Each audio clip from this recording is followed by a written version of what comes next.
ہمارا نا یقین میں سمجھتا ہوں کم ہے, ہم گھبرا جاتے ہیں, بے چین ہو جاتے ہیں, ہمیں 2 دن دعا قبول نہ ہو ہمیں نا اللہ پہ شک ہونے لگ جاتا ہے, نعوذ باللہ نعوذ باللہ. تو یہ ساری میں سمجھتا ہوں یقین کی کمی ہے.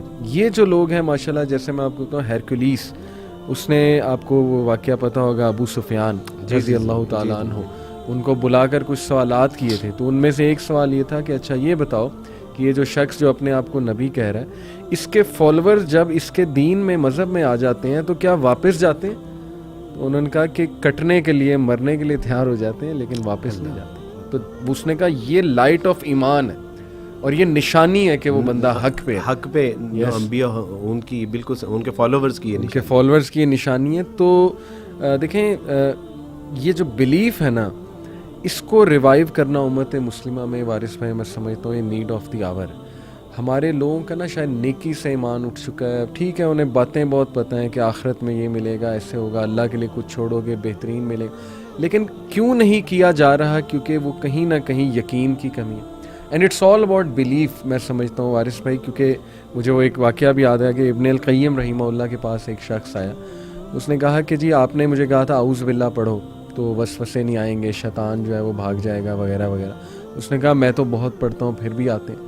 تو انہوں نے بڑی کمال مثال دی. انہوں نے کہا کہ یہ تو اگر میں ایک تلوار وہ بچے کے ہاتھ میں دے دوں تو بچہ اس تلوار سے کتنا نقصان کر لے گا, وہی تلوار میں ایک بڑے اسٹرانگ انسان کے ہاتھ میں دے دوں, جنگجو ٹائپ انسان, تو سوچیں کہ وہ کیا کمبینیشن ہوگا. تو انہوں نے کہا تلوار تو تمہارے پاس ہے, اعوذ باللہ اور یہ اذکار اور یہ ساری باتیں, لیکن تمہارا اپنا اعتقاد, اپنا بلیف اتنا کم ہوا ہے کہ تم خود شک میں ہو کہ پتہ نہیں اس سے میرا کام ہوگا کہ نہیں ہوگا. تو ذرا اس کو بڑھاؤ, اپنے یقین کو بڑھاؤ, اپنے اعتقاد کو بڑھاؤ. تو علی بھائی, حجاج بن یوسف ایک بار خانہ کعبہ کے آگے سے گزرے, یہ تاریخی واقعات میں سے ہی آتا ہے. تو ایک شخص کو دیکھا اس نے جو رو رو کے اللہ سے دعائیں کر رہا تھا کہ اللہ سبحانہ و تعالیٰ سے میری بینائی مجھے لوٹا دیجیے. کہا کہ میں پچھلے سال بھی آیا تھا, اس سے پچھلے سال بھی آیا تھا, تو میں نے 3 سال تمہیں دیکھا ہے کہ یہاں تم بینائی کی دعائیں کر رہے تھے. تو انہوں نے کہا کہ میں ذرا تھوڑا آگے کام جا رہا ہوں, واپسی تک اگر تمہاری دعا قبول نہ ہوئی تو اپنی تلوار سے تمہاری گردن اتار دوں گا. اچھا. جب وہ واپس آئے تو اس کی بینائی واپس لوٹ چکی تھی. یعنی اب اس کو اس بات کا یقین بھی تھا اور خوف بھی تھا کہ اللہ سبحانہ و تعالیٰ جی پہلے تو آنکھیں نہیں تھیں, اب اگر آپ نے مجھے آنکھیں نہ عطا فرمائی تو میری جان بھی جائے گی. یعنی اس کے اندر وہ ایک مانگنے کا وہ جذبہ بڑھ گیا. دوسری بات یہ ہے کہ میں نے ایک بار اپنے استاد صاحب سے پوچھا کہ استاد جی اللہ کہاں ملتے ہیں, یعنی میں وہ ایمان, وہ ایقان, وہ یقین, تو اللہ کہاں ملتے ہیں؟ تو انہوں نے کہا کہ بیٹا گندم کہاں ملتے ہیں؟ میں نے کہا گندم کے بازار میں. کہا کہ چاول کہاں سے ملتا ہے؟ میں نے کہا صاحب چاول کی جو ہے وہ مارکیٹ میں جہاں چاول بکتا ہے. تو کہا کہ اللہ پھر اللہ والوں کی صحبت میں ملے گا بیٹا.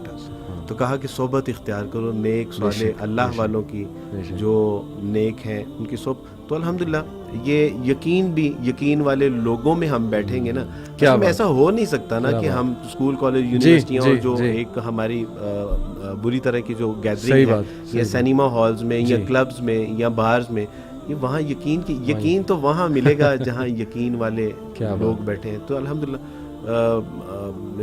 اپنی یوتھ سے بھی ہے میں ریکویسٹ کرتا ہوں نیک صالح لوگ, اور پھر مستقل حکم ہے اور عبادت ہے کونوا مع الصادقین, سچے اچھے نیک صالح لوگوں کے ساتھ جڑ کے رہو, یہ اللہ کا مستقل حکم ہے. تو یہاں سے ہمیں اللہ بھی ملیں گے, اللہ پر ایمان, یقین, سنت بھی ملے گی انشاءاللہ زندگی میں.